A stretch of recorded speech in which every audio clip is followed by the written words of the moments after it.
तो उम्मीद है आप लोग अच्छे होंगे। तो एमएड और एमए एजुकेशन से रिलेटेड संबंधित भी अगले वीडियो में आज हम वैदिक कालीन शिक्षा की बात करेंगे। और सांख्यिकी में भी कुछ टॉपिक बाकी हैं, जैसे सहसंबंध, मीन, मीडियन, मोड, माध्यमातिका, बहुलक। तो अभी समय मिलने पूरा कराया जाएगा, ऐसा उसके लिए अभी मैटर मिला नहीं है। तो जैसे ही अगर मैटर मिलेगा तो उसके लिए वीडियो बनाया जाएगा। तो आज वैदिक कालीन शिक्षा की बात करते हैं। तो देखते हैं पहले प्राचीन कालीन शिक्षा। इसकी शुरुआत जो है वो 2500 ईस्वी पूर्व से 1200 ईस्वी पूर्व तक हुआ है। देखिए 2500 ईस्वी पूर्व से 1200 ईस्वी पूर्व तक। और प्राचीन काल शिक्षा को ही वैदिक कालीन शिक्षा कहते हैं। प्राचीन कालीन शिक्षा में दो प्रकार की शिक्षा है। एक है बौद्ध कालीन शिक्षा, एक है वैदिक कालीन शिक्षा।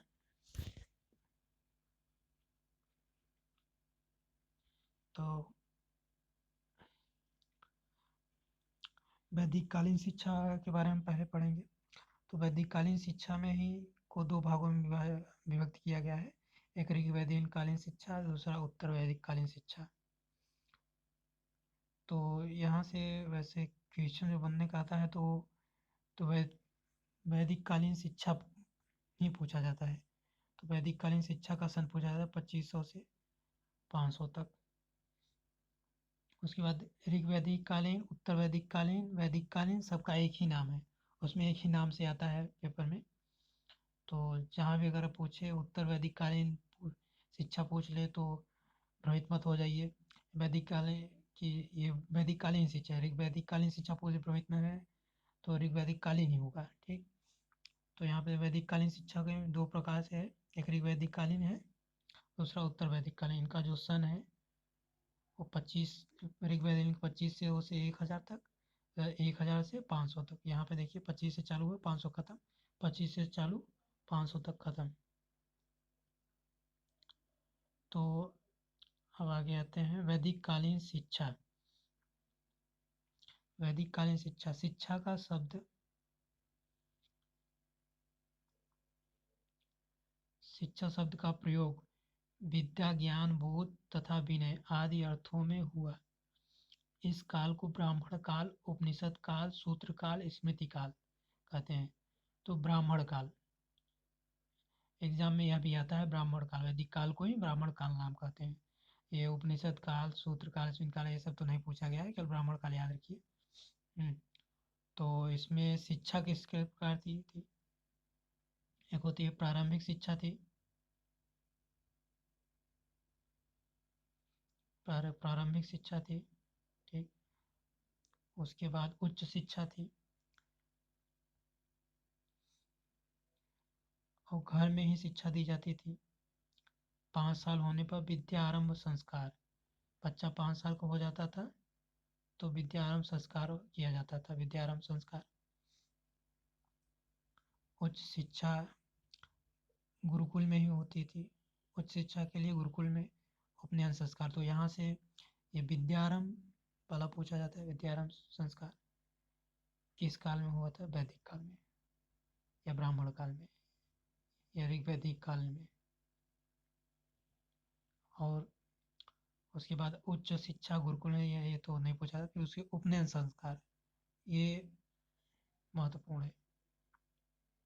ठीक। तो उपनयन संस्कार में पहला ये ब्राह्मण, क्षत्रिय, वैश्य। तो ब्राह्मण को 8 वर्ष में शिक्षा दी जाती थी और बसंत ऋतु में शिक्षा दी जाती थी। क्षत्रिय को 11 वर्ष में, ग्रीष्म ऋतु में। वैश्य को 12 वर्ष में शिक्षा दी जाती थी, पतझड़ में। ठीक। तो यहाँ पे सन पूछा जाता है, ये 8, 11, 12, 8, 11, 12 ये महत्वपूर्ण है। उसके बाद बसंत ऋतु में और ग्रीष्म ऋतु में, पतझड़ में, ये तो बीएचयू में आया हुआ भी है। शूद्रों को शिक्षा प्राप्त का अधिकार नहीं था। महिलाओं को भी ज़्यादातर घर में ही शिक्षा प्राप्त होती थी। तो आपको केवल उपनयन, और पूछा जाता है उपनयन संस्कार किस शिक्षा संबंधित है? तो वैदिक कालीन। तो उपनयन का अर्थ होता है जनेऊ संस्कार, पास ले जाना, समीप लेना। उप माने पास होता है, उप माने पास होता है, नयन माने ले जाना होता है, यानी पास ले जाना, गुरु जी के पास ले जाना मतलब। तो उस समय गुरु जी के पास ले जाते थे, इसी को उपनयन संस्कार, जनेऊ संस्कार भी कहते हैं इसको, और यज्ञोपवीत संस्कार भी कहते हैं। मतलब इसी समय जनेऊ पहनाया जाता है। ठीक, उसके बाद यह 10वां संस्कार है, उपनयन संस्कार यह 10वां संस्कार है। जैसे कुल 16 संस्कार होते हैं, तो 16 संस्कार में यह 10वां संस्कार है।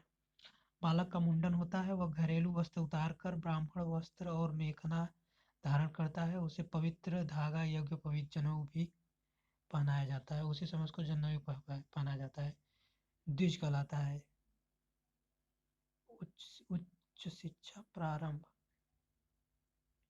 और उच्च शिक्षा भी प्रारंभ हो जाती थी। तो ये द्विज याद रखिए। यहाँ पे उपनयन संस्कार का अर्थ पूछा जाता है, पास ले जाना, ठीक।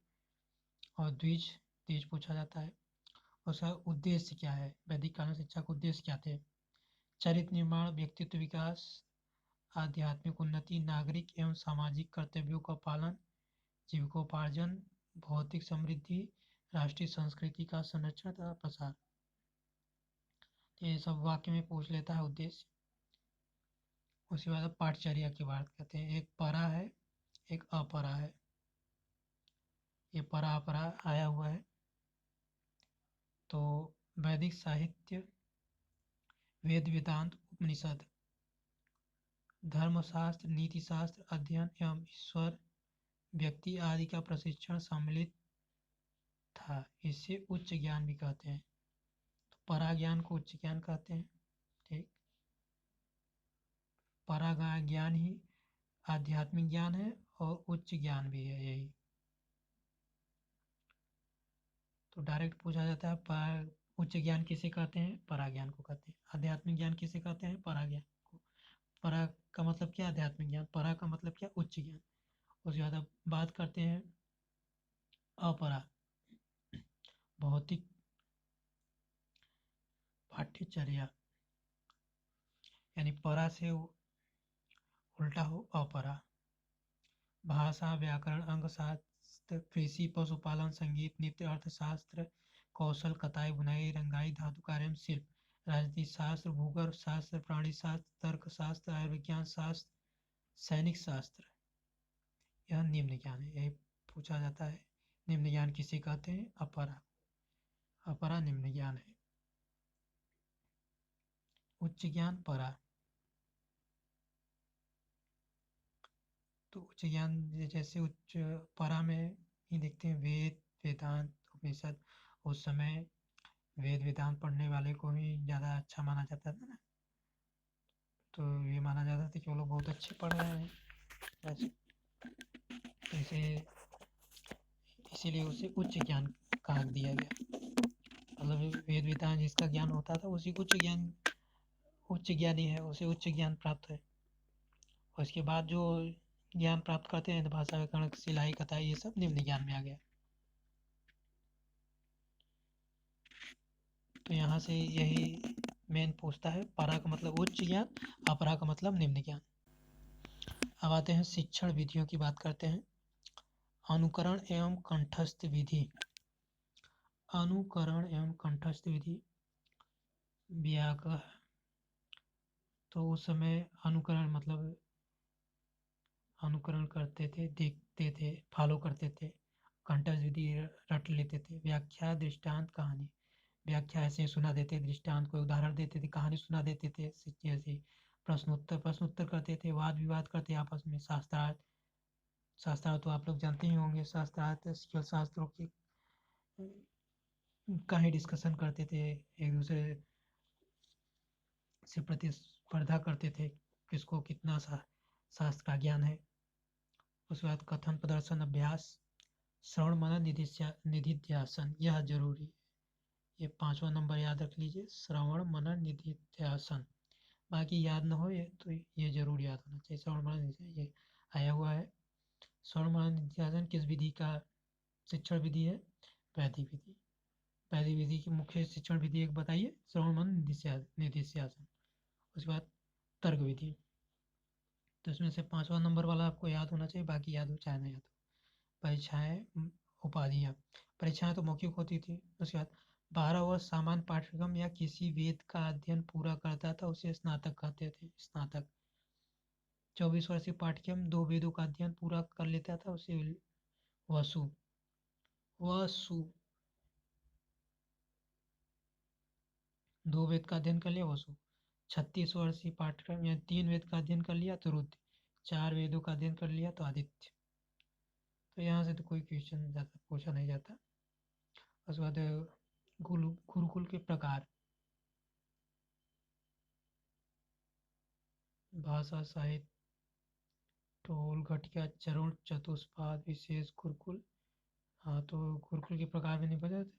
शिक्षा के प्रमुख केंद्र। शिक्षा के प्रमुख केंद्र देखिए यहाँ पे। तो तक्षशिला यह पूछा जाता है। चाणक्य और चंद्रगुप्त को जानते ही होंगे, जो लोग यहीं से थे, तक्षशिला थे। चाणक्य यहीं के शिक्षक थे, आचार्य थे। ठीक। तो इसमें से मुख्य केंद्र तक्षशिला ही है।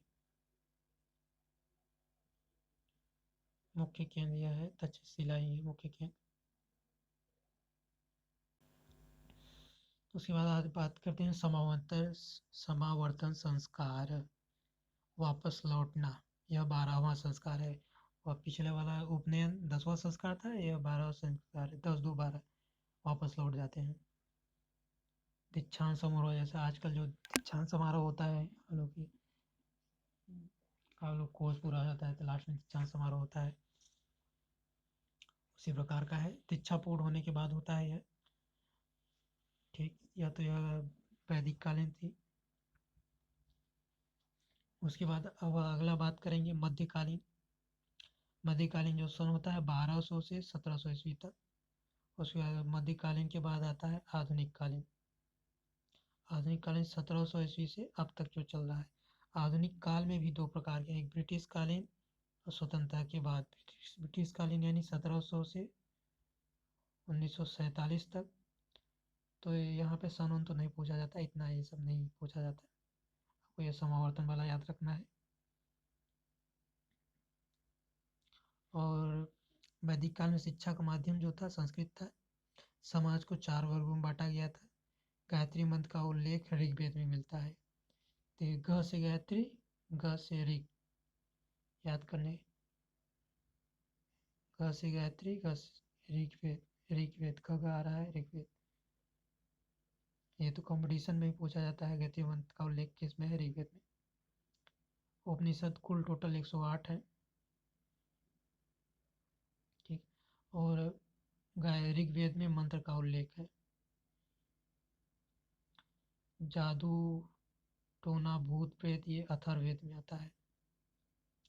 अंतःवासी हेतु समावर्तन संदेश ये तैत्तिरीय उपनिषद। 4 पुरुषार्थ जो होते हैं, धर्म, अर्थ, काम, मोक्ष। शिक्षा का अर्थ दिया गया है तैत्तिरीय उपनिषद। ये सब आए हुए क्वेश्चन है, यहाँ से यहाँ तक लेकर आए हुए क्वेश्चन है।